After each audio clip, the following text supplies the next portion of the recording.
Greetings YouTube, welcome back campaigners. Once again, this is Campaign Terrain. My name is That Guy Cross, and today we're going to take some sand, some flock, some fake plants, and turn those into some beautiful little gardens to go along with the desert build we've been doing. So, come along for the ride, try to make this as quick as possible. There's going to be a bump here, tells you what you're going to need for this build. During that time, like, share, subscribe, and there's a couple other links to help out the channel down below. Hit those while you're at it, and I'll see you in just a second. Thanks for coming.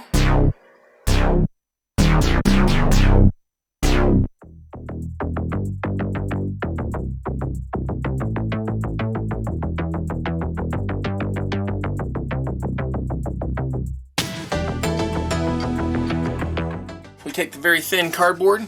This is stuff that's like a millimeter thick.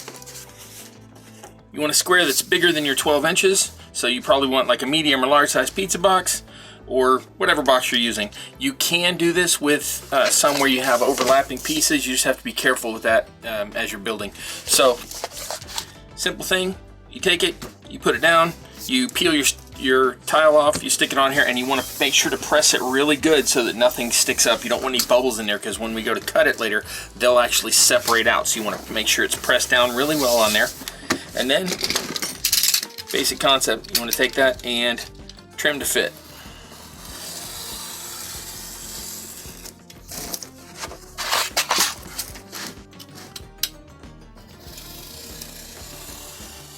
Want a super sharp knife for this, just follow that edge. If you have to tilt the blade one way or the other, preferably vertical, but if you do, tilt it under, not out, because you want this to, you want the edge of the tile to be the edge of the garden.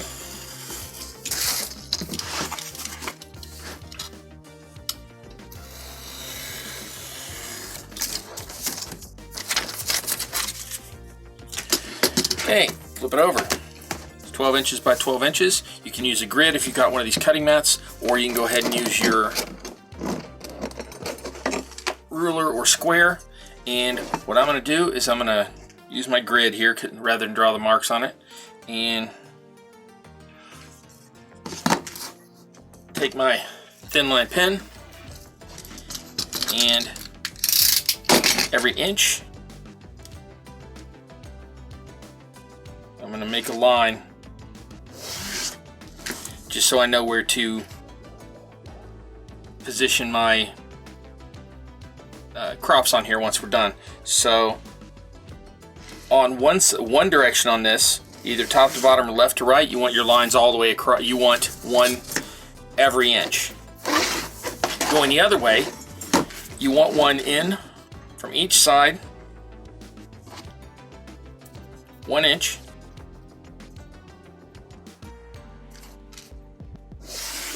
and then 1 inch off of the center line on each one. So you'll need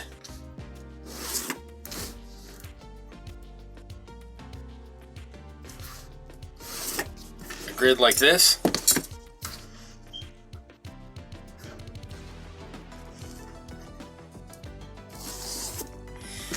And then these lines here all the way across, but not these. You don't need these. So I'm gonna do that. Be right back. Next section, we're gonna take our ruler, place it down on our center lines, both directions, on the plus sign here, and you cut all the way through. And you want to cut fairly heavy to where you can score that and snap it apart. Now I've already done that with part of this, so these are already done. Let me show you what we're doing here. Go on your center line, make sure that you got your center line and not off by 1 inch.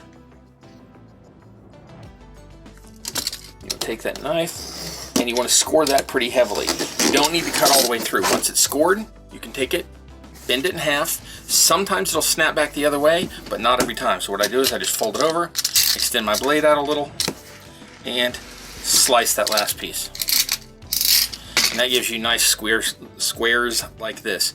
Once you've got those done, you're going to want to take those and round off your corners. Now you can either just eyeball that, or you can take something like a bottle cap and put it on it and draw a line.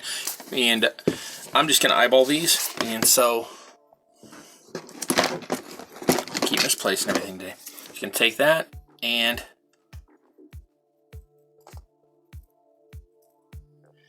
And the only reason we're doing this is purely for aesthetics, just so you don't have a square at the end of your garden. If you want it to be square, that's fine. So I'm going to go ahead and do that to the rest of these. Now the reason I like these to be 6 inches by 6 inches, I have 3 reasons. One of those is the tile is already 12 inches, so it makes 6 by 6 really simple. The other one is it already matches existing tiles I've got. A lot of people have 3-inch and 6-inch tiles, so it will fit with other tiles like that, and also it fits within the garden walls that I already designed. So when I show you at the end, it'll fit in that yard I already made. That's sort of why I chose that size of yard in the first place. So these fit with my design, these fit with my overall design, and they fit with the tile, so it makes it really simple, 6 by 6. Got a bunch of those cut and ready to go. As you can see, I've got the rounded edges, I've got the lines on each of the rows, and to delineate the end of the row. So we're just going to take one of those. And remember, any offcuts you have, you can always use those for rubble and other things. So I tend to save my little pieces, but you don't have to.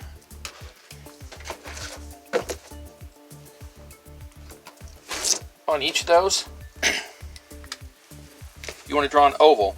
I draw it about 1/2 inch wide, give or take, and you just want to follow the line and then curl right at that 1-inch mark we made at the end and go back the other way. So we're just going to make 5 ovals on here real quick.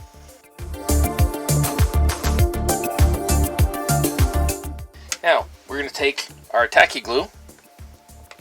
You can use regular PVA for this. I suppose you could use like hot glue or something, but you're going to get strings everywhere. You could use Uhu E6000, whichever one you want to work with. But I like the tacky glue. It seems to work pretty well for me. And we're just going to run a line down that the whole way, all the way around that circle. And you want to kind of go on the outside of this circle, not right on the line. But again, it's not going to matter that much. There's a lot of room for error in this, so that's fine. Now we're going to take our gravel. Now I'm using the all black. You can use whatever color you want, but if you use all of one color, you won't have to paint the rocks. So whichever way you want to do it. So then we're going to take these and place them one at a time, just on that line. I've probably got a little bit too much glue here, but this is just my sample. I'm not going to go all the way around this one. So as you can see, we're going to go all the way around this line. It's going to take, you can probably do 4 of these in 20 minutes. That's what I did the other day. So I'm going to go ahead and put a bunch of these rocks on here, and I'll come back with some dry ones where they're already put on there, and I'll show you how we're going to attach the dirt, the soil, for our plants to grow in. Take the liberty of preparing this one ahead of time, so this one's ready to go. Those are on there. It's all pressed down tightly. We've attached our rocks. Now the rocks are there to keep the soil from blowing away. So in the desert, what we're going to end up with is sand all the way around the outside and between these little rows. But we're going to end up with soil held in by the rocks, and that's just what would keep a base in there. Now, I used to live in the desert southwest, and we had several different flower beds where we had rocks around the edges just to keep it from blending with the soil from blending with the sand next to it. Or we actually had gravel, but you get the idea. So we're going to take whatever brown flock you're using. I happen to be using this tea, and grab a little bit of that.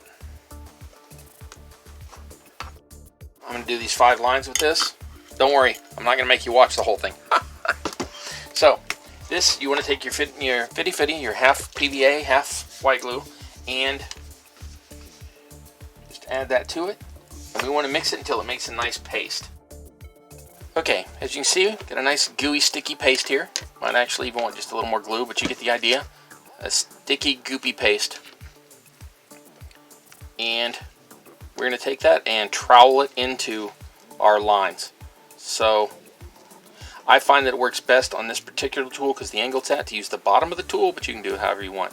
And we're just going to take a little bit of that. You want a long line of it. You don't want a big lump. And I'm just doing great on this. That's all right. You get the idea.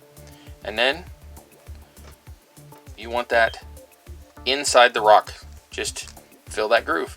Not between them like this piece or this piece, but in between them.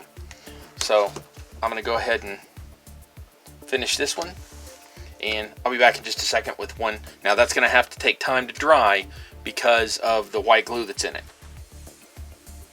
Okay, that's the one I just finished. It's still wet, so we're going to set that off to the side, let that dry overnight, put it in front of a fan, and what we end up with after it's all said and done is one that looks like this.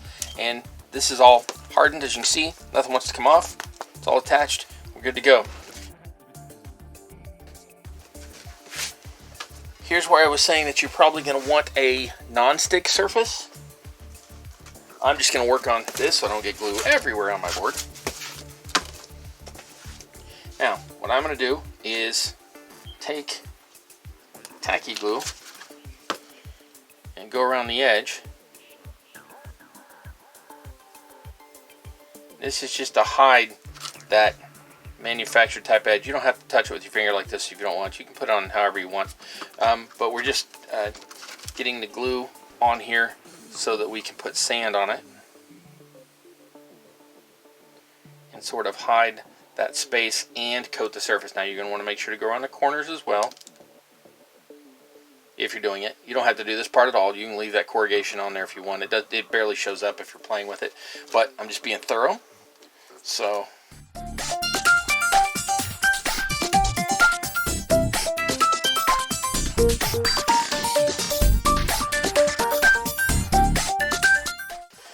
gone all the way around that. Now you want to take the 50-50 and go between each of these rows.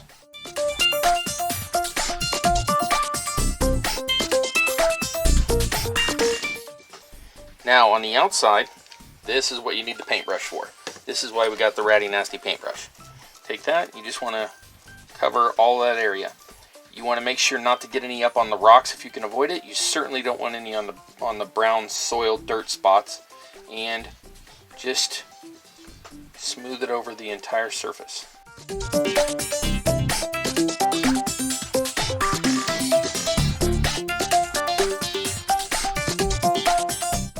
Now that we've got that, we want to take our fine sand and coat all of it.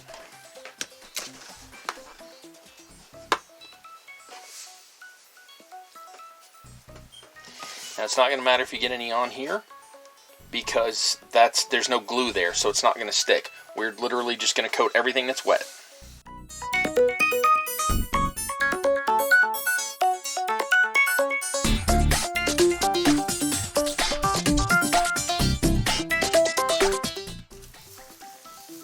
Shake it off and sit that somewhere to dry overnight. I have a little rack that'll keep this elevated, so I'm not worried about the edges being messed up. I'm going to set that off to the side, get that ready to dry, and then I will grab a dry one here and show you. So hold on just 1 second. That is pretty close to the color of the sand that I did before, but not exactly. So at this point, if yours matches your decor, if you've already done this in just the sand with no coloring, however you did it, and it matches, great, and you're done. Otherwise, you need to go ahead and paint this to match your other. Okay, live and learn. So I went ahead and painted that one. It does match my original a little closer, but the one with the sand, now this is a little dark, it still hasn't fully dried yet from when I coated it with the last layer of glue just to hold the sand down. But this will lighten up and will be almost the same shade. So this is the only one I'm going to paint. I'm going to make probably 10 more of these, and I'm not going to paint them. I'm just going to go ahead and attach the plants. So I make the mistakes, so you don't have to. So now we are officially to the easy part. We're just going to be attaching plants to these in a row. Now I'm going to try several different styles, and I'll show you those in a minute. First one I'm going to do is going to be one where I use a rope. I just took a hunk of this rope, split it into those individual pieces, and each one of those pieces is again 3 pieces. So I'm going to take these, straighten them out, brush them out a little so they're scruffy, and glue those on. We're going to use hot glue for all of these. This is a moss stone. It's actually got styrene inside, a little ball of foam, and I'm going to end up cutting these in half long ways and gluing them in a row on this. I may decide to put them upright just for a change. I'm not sure yet, but I think I'm going to slice them in half longwise and put them on there. You'll see in a minute. I'm also using a couple different colors of lichen, and a couple different fake plants. So I'm going to go ahead and attach all these. Most of these are going to be pretty simple and straightforward. I'm going to show you the only one that's a little bit complicated, and that's going to, oh yeah, I forgot. I'm also going to use some of my little grass tufts from that other video. So a link to at least some of these videos will be up top, if not to them, to my vegetation playlist. So I'm going to attach a bunch of those. The only one I'm going to show you though is the one with the rope, because it's a little more complicated and it's pretty straightforward. It's just, you might not have thought of it before. So I'm going to want these to be about 3/4, ½ inch to 3/4 of an inch tall. So I'm just going to grab about 1 pinch and twist all that out. I find it easier to go ahead and spread it out here rather than after I've already cut it. So get all that out and bushy. Take that end piece, pinch that, take my scissors, cut that off, and then take a little dab of hot glue, put that right where I want it, and go ahead and push the ends of those strands straight into that hot glue. Now, again, I'm using the hot glue on the low temp, not the high temp, so it's going to set up a little quicker, and that should hold in just a few seconds. If any of these little strands stick out, you can either come back by and hot glue them again real quick. I think I'm going to on this corner, or afterwards you can hit them with some white glue at the base and they'll stick. It'll help to stick them down. But for right now, as you can see, that's already pretty well attached. I'm going to put one little more bit of glue down in that corner, and I'm actually going to push that in. It's not very hot. Like I said, it's already low temp and it's had a second to cool. So once you have those set up, you want to take those and you're really going to sort of dig. Actually, let me show you on my sample. You're going to want to take your fingers and really dig down in there to spread those out so that they look like little plants. And I'm going to do that on this whole row. Now, to make them look like they are living and thriving plants, once that's done, I'm going to hit them with a little green paint and just take a brush and sort of dab it in there. I want to leave some of the brown, some of the green, just make it look like a living plant, not a scrub plant. So I'm going to hit that row of those, attach some of these other plants, be right back. There you go. Took about 20 minutes to get all my plants attached on there. So some of these needed to be put in certain spots, some of it I was waiting for hot glue to dry before I put the next plant in, things like that. So it's probably going to take 10 to 15 minutes to fully decorate each one of these. So altogether, you can get an entire plot like this if you build them in an assembly line, other than drying times or cooling off times for glue. You can probably get, I don't know, 6 of these built in an hour, so about 10 minutes a piece if you batch them. So if you build them all at once, pretty simple, easy project. Stick around for some beauty shots and a wrap up, and I'll see you in just a minute.